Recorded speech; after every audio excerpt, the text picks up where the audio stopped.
Fala pessoal, tudo bem com vocês? Ele está de volta, o diário de um secador. Sequei, e vou dizer um negócio, que baita resultado para o Inter, hein?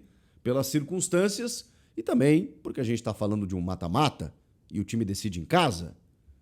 Agora ficou tudo pro Beira-Rio. Vamos falar desse jogo? Vou analisar friamente, tá? Prometo. Chega mais, eu sou o Chico Garcia, inscreva-se no canal e vamos juntos.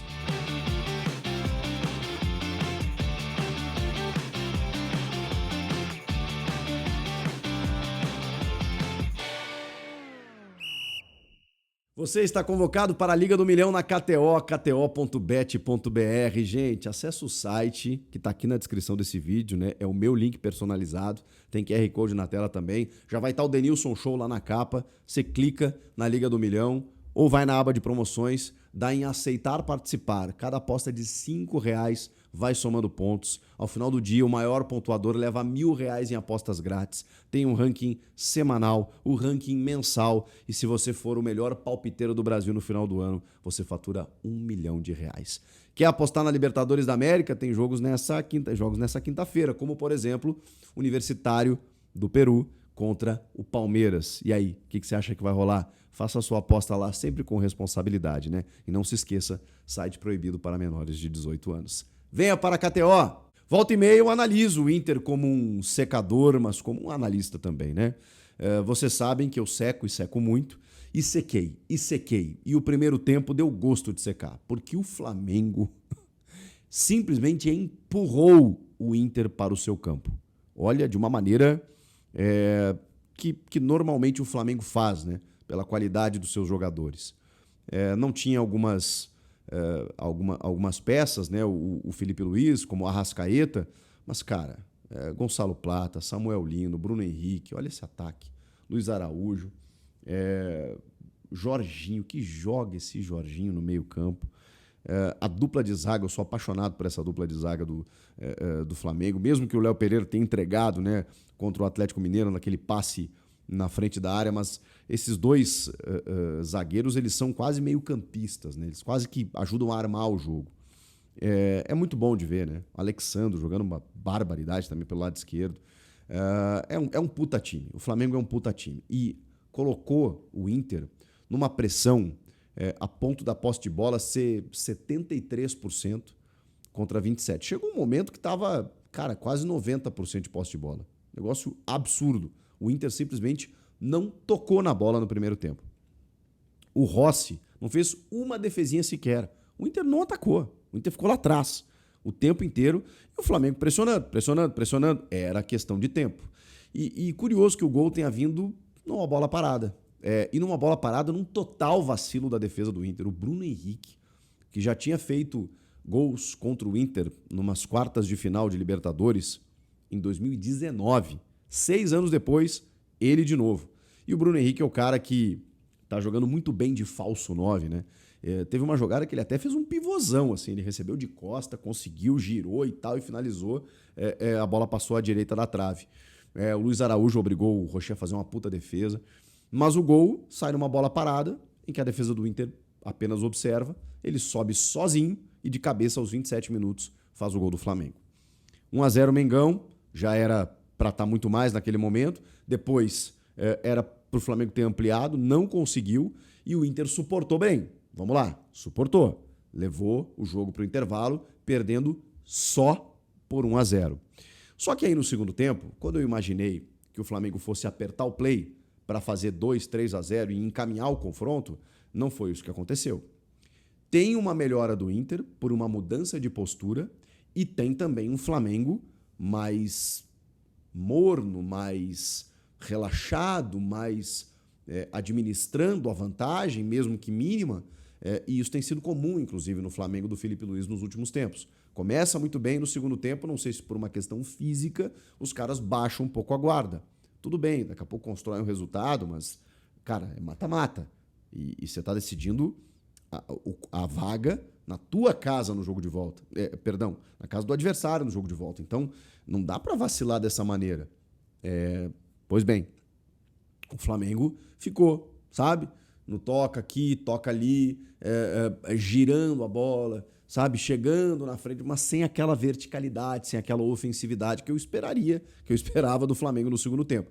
Também é verdade que o Inter deu alguns passos para frente, ele não ficou tão lá atrás e aí começou a também sair. E aí o Alan Patrick entrou um pouco mais no jogo, o Alan Rodrigues recebeu algumas bolas, inclusive em profundidade, ele que é um meio campista e tal, mas muitas vezes aparecia pelos lados do campo, como é o caso do Bruno Tabata, que é um meia ponta, como diz o Roger, né? Para tentar auxiliar na construção desse jogo. O Ricardo Matias, que foi muito bem no Campeonato Brasileiro, né, contra o Bragantino, e foi a aposta do Roger para esse jogo, não conseguiu segurar a bola lá na frente, né? A bola ia e voltava. Então não tinha jogo com ele. Foi um jogo realmente, não sei se ele sentiu o confronto, o tamanho, o Maracanã e tal, mas o garoto, que é muito talentoso, inclusive, teve muitas dificuldades. O Alan Patrick, mesmo marcado, ainda conseguia gerar alguma coisa ali no meio campo, quando o Inter tentava buscar alguns contra-ataques, porque a defesa do Flamengo também joga numa linha muito alta, né? Então favorece esse tipo de lance. Agora, também é verdade que o Rossi foi fazer uma defesa importante, né, lá no último instante do jogo, numa jogada do Vitinho, que já tinha entrado no lugar do Wesley aí na reta final. O Roger até botou o time para frente, porque ele tira o Thiago Maia e coloca o Gustavo Prado, por exemplo, coloca o Bruno Henrique, o volante, né? Só que ao mesmo tempo ele coloca o Richard também, que não. Tudo bem, é um volante, mas que também sabe jogar, né? Que é o caso do Thiago Maia também. Então, assim, ele deu uma oxigenada ali, não mexeu tão taticamente na equipe, mas, cara, o Inter estava um pouquinho mais disposto da metade do segundo tempo para o fim. O Flamengo correu risco. Acho que eu preciso dizer isso. Faltou qualidade para o Inter para encaixar um ataque mais eficiente, mas o Flamengo deu sorte para o azar. E aí, felizmente, para o Flamengo não aconteceu. Mas também é verdade que o Luiz Araújo teve uma bola do jogo ali que o Rocher pegou no finalzinho do jogo também. Ele teve uma rebatida e o goleiro do Inter pegou. Ali seria um 2-0, por exemplo, mas enfim. Acho que o Flamengo criou pouco para fazer o 2-3-0 no segundo tempo. No primeiro tempo, sim, poderia ter ampliado essa vantagem. Não ampliou? Poxa, eu esperava que no segundo, então, fosse acontecer. Não aconteceu. E o Inter ainda começou a gostar do jogo em algum momento. 1-0 é muito pouco, né, gente? Quando a gente fala de uma vantagem, é uma vantagem, inegavelmente, mas é muito pouco porque o Inter vai decidir em casa. Agora é o Flamengo, né? Não está proibido do Flamengo vencer o jogo, inclusive no Beira-Rio. E sabemos como o Flamengo joga bem dentro, fora de casa, até pela qualidade dos jogadores que tem. Também é verdade que o Inter, pela reagida no final e pelo resultado ter sido muito menor do que o jogo disse, especialmente pelo primeiro tempo, o Inter sai muito grande desse jogo. E eu não estou romantizando aqui uma derrota, muito pelo contrário, e nem deveria estar fazendo isso, né, como secador que sou. Mas, cara, vamos lá. Vamos lá. Torcerei por uma outra vitória do Flamengo no Beira-Rio e acho até que é uma possibilidade boa disso acontecer. Agora, o Inter tem que, não sei se vai fazer, mas tem que trabalhar muito bem essa derrota, porque ela foi, digamos, cara, o que deu para fazer. Ela foi o que deu para fazer. O São Paulo, por exemplo, não voltou de um jogo contra o Atlético Nacional da Colômbia com 0-0. Fantástico. 2 bolas na trave contra e os caras erraram 2 pênaltis. Tem que comemorar muito o 0-0. Não é que tenha que comemorar essa derrota, mas tem que entender que tá bom. Tá bom por quê? Porque é um gol, gente. É um gol. Um gol que o Inter fizer no Beira-Rio semana que vem desmancha a vantagem. Ah, mas o Flamengo não vai fazer nenhum gol? Não sei. Contra o Atlético Mineiro não fez. Por exemplo, em casa, na Copa do Brasil. Não fez. Tomou 1-0, depois fez 1-0 e a decisão foi para os pênaltis. Então acho que o Inter tá... Cara, acho não, né? Tenho certeza. O Inter tá muito vivo. Muito vivo. A questão é que o Flamengo é superior em termos técnicos e tal, e tem qualidade para vencer o Inter de novo. Vai fazer isso? Não sei. Que Flamengo será esse?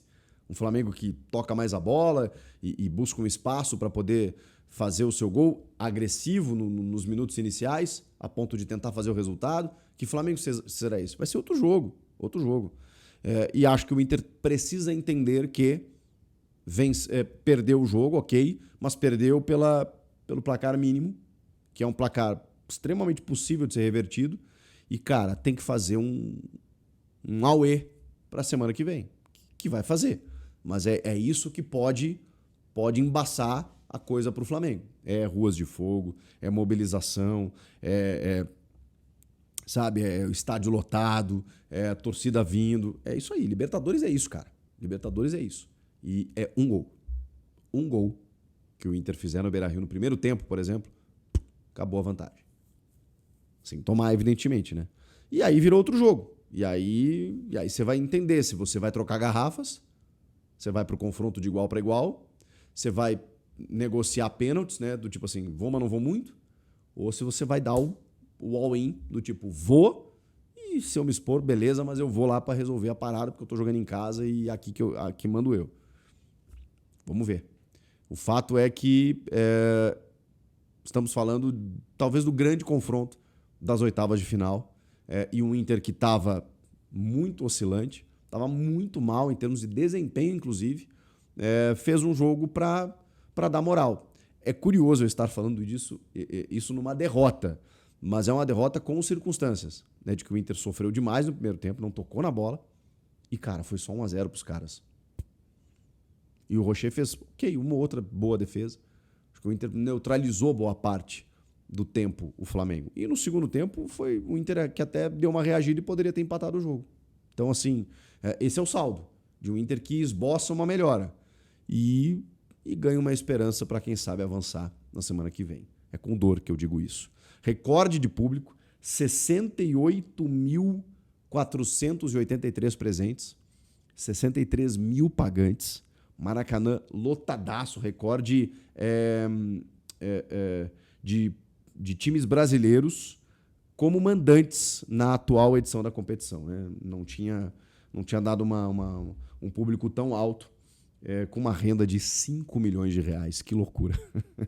Um Maracanã maravilhoso, lindíssimo, para recepcionar esse jogo. E aí? O que vocês acham? Ainda dá para o Inter passar?